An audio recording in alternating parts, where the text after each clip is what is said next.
All right, guys. It is Monday again, and obviously coming off a nice win against I think a very talented Louisville team. Obviously, we joked last week about the speed that they had, and obviously we got some speed as well.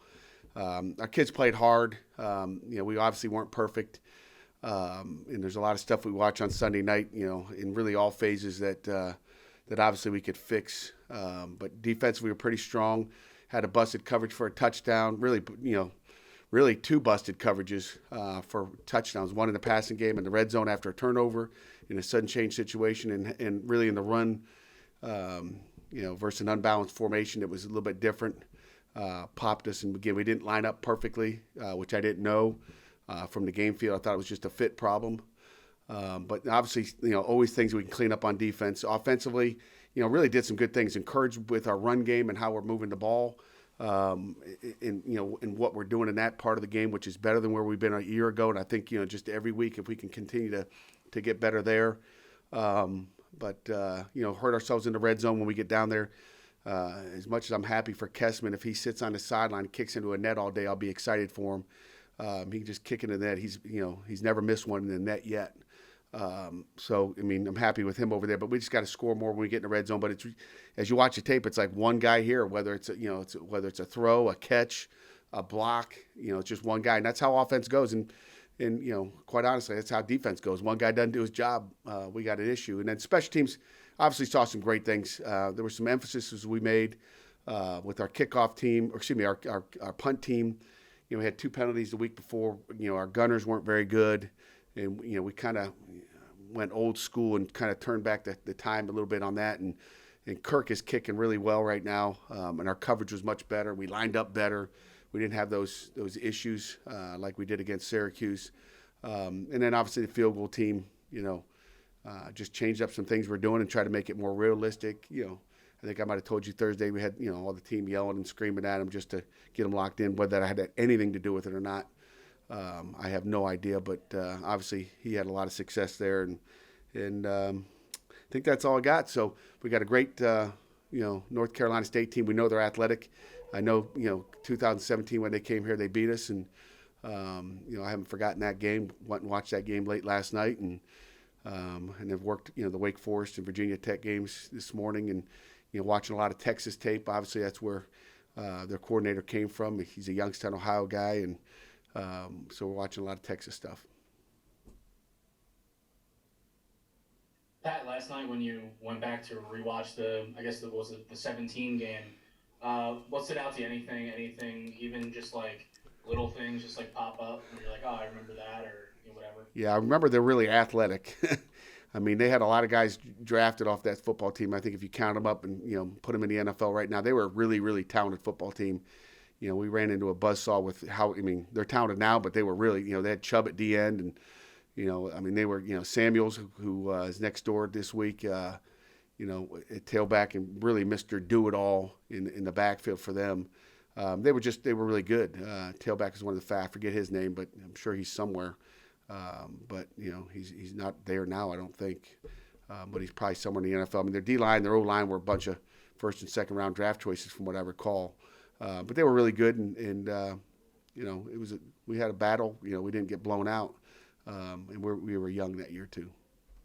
Pat, have you had much hard not to notice? You mentioned on Saturday we heard a lot about our speed. I was never worried about that, which says that you believe that your defense is pretty fast. I'd say, and our offense, Your defense looks really fast. Do you think people sleep on that? When I hear you say that, I hear you say in addition to, I think we're fast, that I hear you say other people don't think we're fast defensively. Well, it's just, it's what you read. Jerry's sleeping on us. He's always wanted to ask the slow questions, right, Jerry? Give me just a head shake. I don't agree with that, Pat. Sorry. But, just cracks. I don't know what it is. It must be just slow in Pittsburgh, but we recruit too. Those guys, we have scholarships. We're not like, we just don't get all walk-ons, and but we recruit. We have scholarships that we give out, and we try to get fast guys too. And obviously our guys were faster than their guys last week. So, which is what I thought going into the game. I did not think, I truly didn't think they could move the ball on us. You take that 75 yards out, they got 75 yards, or 150 yards total offense, and that should not have been. Even the touchdown should not have been. Again, could have been another goose egg, guys. I mean, it's 3 in a row, and defensively we got to just you want to win big time games and win them all. You can't give them anything. You just can't give them anything. So, but I think our speed will is pretty good. I don't think we're slow. Was that a point when you took the job? Was that sort of a need that you felt needed to be addressed defensively, and you realized it was going to take some time? I mean, even Coach Satterfield said the other day, he said, "Look, they do a great job of getting their guys redshirting, developing them, and bringing them along." But was that an area that you were very specifically looking at when you took over? Not really. I mean, we're just looking to get good players. I mean, we're looking for speed and football players. I mean, it's not like you're going, "Oh gosh, we're slow." I don't remember us being slow. I just know every year we're just going to continue to try to recruit the best players we can. We're looking at size, speed, and football players. I mean, we're looking for guys that can play the game. And, 2-star, 4-star, doesn't really matter. Some guys get more 4-star fast guys, and we'll take the 2-star fast guy because they're out there. We're just looking for guys that play hard, play with great effort, and that's what we have right now. Our kids, no one's going to question their effort wherever it is. I mean, I'll go, for example, like Rashad Battle. I mean, he's one of our gunners right now. 2 weeks in a row, he's just wiring up their punt team. They're trying to cover it out on the punt team, and Rashad Battle is with one hand. He's got one hand right now. I hope he has 2 this weekend. He's wiring people up at the line of scrimmage. So just playing hard and play with technique and taking coaching. You were down a few tight ends this week. I mean, what did you see from the guys that were on the field on Saturday? I saw some busts. I saw some mistakes. I think, you play 5 offensive linemen. And actually we played 6 offensive linemen, really 7 offensive linemen. And we talk about mental errors. We had more mental errors, in the tight end room than we had in the entire offensive line who played, how many plays. There's one tight end out there, probably per snap, maybe every once in a while you put 2. But we just had, mental errors there. And I think Danny Morega is really, really good. Grant Kerrigan didn't have any. He had a winning performance, but you're putting maybe a smaller, more athletic guy out there than Grant. Grant's tough and he's gotten a lot better. We're excited about what he's become a better blocker because of that offensive line work that he's had. So I'm excited about where Grant is, especially with that winning performance that he had. But we had MAs out of those guys, and we have to clean that up. Pat, I know we asked you after the game about Vincent Davis, but where have you kind of seen the strides from him over the last year, really? Kind of obviously getting the bulk of the carries now through 3 weeks here. I wish he'd catch that one snap when he was at quarterback. I could tell you that. That'd be nice. But we'll practice that this week. Vince Davis has done a nice job. He's just more mature than he was a year ago. He's obviously not playing with a broken forearm and a cast on there, but he can make you miss. He's playing with a lot of confidence, and he's a spin runner and not easy to take down. He's making some people miss. And speaking of your tight ends, I was wondering if the lack of production from the tight ends so far this season affects your game or play calling on Saturdays and your game planning during the week. I think, game planning during the week, of course, you got to kind of switch around what you're going to do depending on who's ready to go. Play calling, you're going to put the ball in people's hands that you're going to make plays. So, Danny almost had a great catch over the middle there. I thought he was going to pull it down, to be honest with you, and he's got the ability to make that catch. But, it obviously affects your game plan. You don't know, Tuesday or Wednesday, who you're going to have, who you don't have, who are you not going to have, who are you going to have. You never know with this pandemic who you're going to have as well. So there's a lot of things that change what you're going to do, offensively, defensively, game plan wise. Jordan Addison's 21 catches leads the ACC. You talked about him all fall camp, but is he doing exactly what you expected him to do this year? I would say Jordan is. I didn't realize he was leading the ACC, but it seems like he's got about 7 catches a game, so 7, 7, 7. But he's done a nice job, and he's there's a couple that you'd like to take back. He's had a couple deep balls that he could pull in, but he's done what I thought. He's done probably more than I thought. I think we talked about it last week with Quadri Henderson in his first game compared to Jordan Addison's first ball game. So Jordan's just going to continue to get better as this season goes on. We got to keep getting him the ball. Pat, you talked about playing 7 offensive linemen. What do you think of the guys that came in after you lost Gabe performance and what made Carson get more of the reps there as the game on? Just watching a few plays, obviously when Keldrick was in there, saw a guy run by him. I saw him getting out of his stance a little bit late. I kind of focused on that because when Gabe was out, I was like, oh gosh, what are we going to do? Who's going to be that guy? And again, he's just getting better. I like where Keldrick is. He's probably not where we want him to be right now. He probably thinks he may be further along than he is, but when you watch the tape or I watch from the sideline, I just, didn't feel comfortable with what happened there. And then we moved, Carson over, and Carson played a really good game. He had one bust in protection. You guys could probably watch it.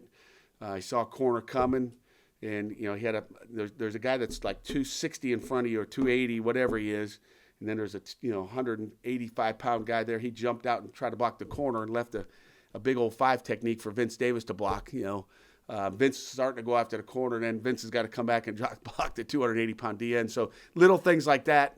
Again, I think that's more plays. I think Carson had 47 plays, which is more plays than he's ever played in one single game. So it's awesome for the depth chart and those guys to get those serious ACC reps.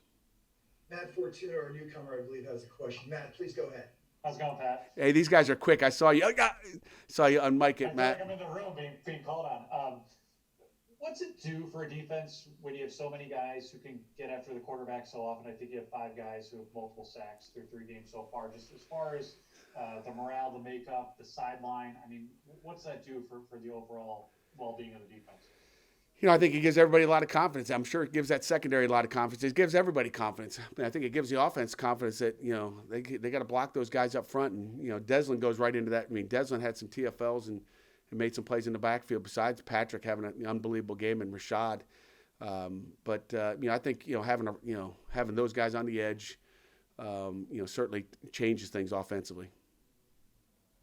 Thanks. Pat, going back to that 2017 NC State game, if you don't count the one pass he threw against Syracuse, that was really Kenny's first action in college. What do you kind of remember about that, about what you saw out of him 3 years ago in that game? Yeah, what I remember him scrambling for his life in that game because they thought they had a freshman quarterback there, and he did a pretty good job under pressure, but he was scrambling for his life. They were blitzing. They were blitzing about every down just trying to see if they could rattle a freshman quarterback. That's what I remember there. One of the things that Scott Satterfield said after the game that gave them a hard time was when you guys got into your Delta package, knowing which linebacker was coming. You don't blitz a ton, but as a guy who's a noted defensive mind, how much do you take those opportunities in that 3-3 front to really dial up some creativity and try to confuse some offenses by hiding some guys or maybe trying to do some different things with who's coming on the rush? That's all we do. That's why we like that front, Alan. We get into that, and there's a threat of multiple guys going, whether it's Brandon Hill or DeMar Hamlin the week before from the field, and Phil Campbell's had an incredible year for us so far. He just maybe that unsung hero of that defense. He plays fast, hard, tough, but Phil Campbell into the boundary, and then you got Servassier and Camp Bright inside. That it's like which one of those guys are you going to block? And when there's 7 of them sitting up there and you're trying to change protections and you've got different blitzes called, it's kind of hard, and that's part of the scheme part of it. When I talk about guys getting sacks, there's a lot of indecision. Now again, North Carolina State's going to come out and gap protect. Probably they're going to sprint out, so we'll have to work a lot of sprint out passes, just trying to get away from the pressure. So we'll have to be prepared for the gap protection this week where they max protect. And really try to leave no seams, and then obviously sprint out away from our pressure. Depending on which, whether Leary or Hockman's in there, depending, they're both right-handed, left-handed. We don't know which quarterback we're going to face. I expect to be seeing both of those guys, looking at that offense. Pat, I know he played much more later in that season, but how much do you think Kenny learned from that that stint against NC State in 17, that experience late in the game? Even just like as a guy just getting in for the first time. Really. Oh, I'm sure he's a heck of a lot better right now. If he went back and watched that tape compared to where he is now, he's learned a ton. Not just from one game, but the only way you get experience as a quarterback is to get those game reps and be put under the fire. So, and he was under fire. And I know both of you guys are defensive guys. What do you know about Tony Gibson? And have you ever been in a game against him? And what about his defense that makes it good? They're in a 3-3 stack, and they can bring pressure from anywhere. So you got to be aware of where he is. And I really, I know Tony recruiting wise, hung out in the airport, at some gates, a few times and just talked ball and personnel and recruiting. I know he's a great recruiter and he's a great coordinator. He's had a lot of success as a coordinator, whether it was at Michigan or West Virginia. So, they've always had success, and I'm sure he'll have those guys ripping and roaring when they come up to Pittsburgh. Pat, on Saturday, you all had nobody missing due to COVID-related protocols. It's down from 3 the week before that and 7 the week before that.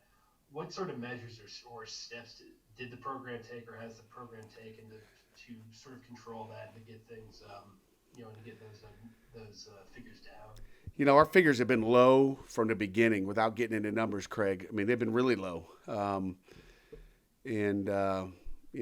Really haven't done anything different than just continue to have a constant reminder that it can happen to you, whether it's sticking up all the postponed games from last week or this week. You're one game away. I mean, I talked to him after the game about how, I guess the bars are open in Oakland. And, just constant reminder of, hey, you're not allowed to go to a bar. Bars are off limits. I don't care who's opened them up. I don't care if it's, the bartender. I don't care what you know. The bars are closed, and I told them they shouldn't hang out with a girl that's been to a bar. I mean, I'd check and see if they got a stamp on their hand. If they got a stamp on their hand, I wouldn't let them in. I'd say, see after the season's over. Constantly stand on them, Craig, and reminding them that we're not out of the woods yet. I mean, we could go from 0 to having 17 of them in quarantine this week. I mean, that's what it is, and I think that's kind of what everybody needs to realize is just because we're good right now doesn't mean you're going to be good in the future. And as much as you tell them that, is that something that has to come from leaders within, has to come from really a strong message from their peer leaders? No doubt about it. It's kind of interesting you asked that, Jeff, is Friday night I'm eating dinner with the captains. We have a captain's table for dinner, and that's who I found out. I didn't know the bars are open in Oakland. I had no idea. I don't even know when they open. They just said, yeah, the coach, the bars are open. I was like, really? Well, that's going to be, I'll make sure I mention that after the game. Thank you guys. Because, nobody tells me that. It hasn't been on my checklist of checking the bars. So, it's a dangerous spot for our kids to be in right now. If you want to play football, that's not a spot you need to be in. And, everybody'd like to go have a celebration, after a game or, and just go out and have fun. But, you can't do it. Pat, speaking of kind of building off that, I mean, the fact that you guys have stayed so healthy has allowed you to condition, prepare maybe as normally as possible, given the circumstances. Other coaches, I know David Cutcliffe and Fuente have talked about their schools have missed practice time, and they talked about in their games their kids were gassed in the second half. It doesn't look like your kids are gassed at all in the second half, particularly on defense. I mean, how much of that is just the fact that you guys have been able to kind of keep things normal because you've been able to kind of keep the tests under control? Well, I think that helps, and I don't know what everybody else has done or not done. I go back to Navy, just listen to, again, I don't listen to many interviews, but I don't know if anybody was playing or just listen to the one after they got beat by BYU. I think it was BYU in the opener, and were gassed and didn't tackle. And, our guys are in condition. If we got 50 guys out there, can't tell you we've had a full roster out there every day, but it's our job. It's, Coach Stacchia's job to, that anybody that did sit out for 14 days or 10 days, that we get them in shape. And, regardless of whether they practiced last week or didn't, is our job to get them in shape and get them, ready for a game, whether it's in a day or two, whatever the prep time is, but, we've been fortunate that we stayed away from that. And I just hope it continues. And again, it's the kids. They got to do it. They got to want it. And, I talk every week about how they have to earn the right to play another game. And we got to earn the right this week to play number 4. And we had to earn the right this weekend, because that's what scares you, is what happened this weekend after the game. What did they do? Where did they go? I can't babysit them. Pat, over the weekend, kind of on that same note, Syracuse and I think it was Georgia Tech, their game was delayed because of they didn't know if kids were negative or positive. Have you guys had any close calls in terms of getting results back with Mako? I know, and of course, the last 2 games have been noon kicks, so I don't know if that plays into it at all either. Yeah, we haven't had any problem getting, when I wake up in the morning, it's been awesome, to be honest with you. When I wake up in the morning, I know. I think the first weekend I knew at midnight. I think I found out at 5:51 Saturday morning that the coast was clear and we were good to go. But so I don't know what happened at Syracuse. I'd like EJ to find out and people just to find out, just so you kind of get prepared for the next thing. What happens, if you do get a positive on Friday? What was the situation? I don't know. Were they invalid? I don't know what the tests were. I don't think you can retest on a Friday. They really give you two things there, from what I understand. I mean, you get two tests. So if the first one's positive, they go to the second sample. So you're getting a swab. They stick it in a vial, and then they do it again, and then stick it in a different one. So if that one comes out positive, they go to the second one. If that one's positive, then you're positive. There should be no delaying of a football game, from what I gather. So I don't know what happened there. So I guess I can't answer unless one of the things was invalid. Maybe the second one was invalid. I don't know. We have not had any issues at all, though. Pat, how did Chase Pine do in replacement for Wendell Davis, the middle linebacker? And in that vein, any new information on Wendell and Lucas? No new information. Day to day, we'll see how that goes. But Chase Pine, like we know, did a great job. I don't want to call Chase a gamer because I don't like gamers, and I like Chase. But Chase is a you go back to maybe the last game he started was Stanford. And he played an unbelievable game down in the Sun Bowl. So I knew he would play lights out. I just know how he is. He played hard. He played physical. He got everybody lined up. He did all the things that you expect your middle linebacker to do. So he had an outstanding game, and we expect him, as long as he's that starter. And shoot, he may just earn the job by getting it done every week. So, we hope Wendell's back quickly, but we move on to the next. The next guy's up, and we certainly have a lot of faith in Chase Pine. Pat, speaking on that gamer note, you talked about how you were trying to get that message across to Kalijah Kansey last week. How did you think him and the other young players approached the game, and what's your read on them having to stay focused after a big win over a ranked opponent like this past Saturday? Just one day. The focus part is easy. That's my job, is make sure they're we get back to business tomorrow and we practice. They're in here watching tape and eating a brunch this morning, and getting some study hall hours in. But because it's their academic day. But the young guys did a good job. I mean, inside. I mean, whether it was Kancey or Devin Danielson, David Green ended up starting the game, and David had the best week inside. So we're just gonna. It's kind of like the tailback position. Who's having a great week of practice, and we'll start that guy. And obviously, David was the guy last week. Who's going to be the guy this week based on what they do offensively? Who can stop what they do? And I think that's going to be the big thing. I know you talked about this last week a little bit. Oh, sorry, Kelly. Go ahead. Okay. No, you go, Jerry. I'll go after you. No, ladies before gentlemen. Go ahead, Kelly. I know you talked about this. Thank you, guys. I know you talked about this last week a little bit on Thursday, but since then, Mr. Hamlin has put out a petition for the parents, and then Jimmy Morrissey on Saturday tweeted, "Please let my parents come to the game on Saturday." Is that frustration starting to boil up, that these kids want their parents to at least watch them play? I hope so. As a parent, is it frustrating for you? It is. I mean, you sit in these homes. I hope it's starting to boil up. I mean, and again, here's the thing. I'll go back. These parents are coming here. I mean, Kenny's parents are meeting him at the stadium every day. They're here. They just can't go sit in the seats. So they're all here. So where are they watching the game? They're probably going to some bar for 4 hours. I would rather them not be in the bar. I'd rather them be sitting in section 138 with nobody around them. We get this, 75,000 seat stadium. I'd rather be there than in some bar next to who knows who. Because after the game, those parents are going to be with our kids. I mean, and that to me is the scariest part. Like, I still don't understand it. I mean, the safest thing for everybody to do is to put those parents in that stands, because they're going to be with our kids afterwards. And if we don't want any problems and we want to play football, to me, that's the best thing to do. Pat, any idea if that'll be a possibility? What's the amount of running backs? John, please, you were asking the question first, and then we'll end the session with Jerry. John, go ahead. Yeah, just to follow up on Kelly's question, any idea if that'll be a possibility this weekend, Pat, to get parents or a limited number of fans in the stands? We know that there was an announcement that I guess there were no fans for September, but I think there's a chance.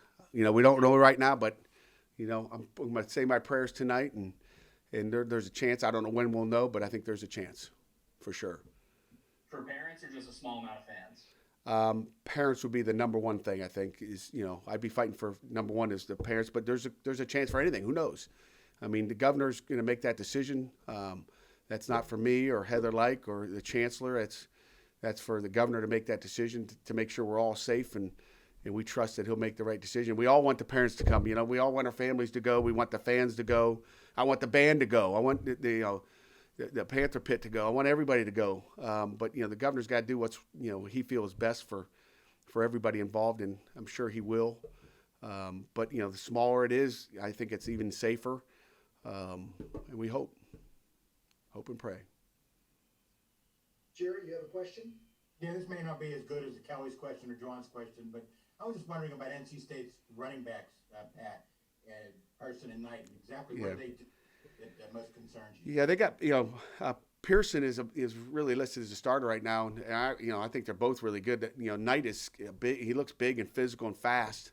And I think Knight's got more carries than Pearson does, but they got the two-headed monster there, and they're both really good.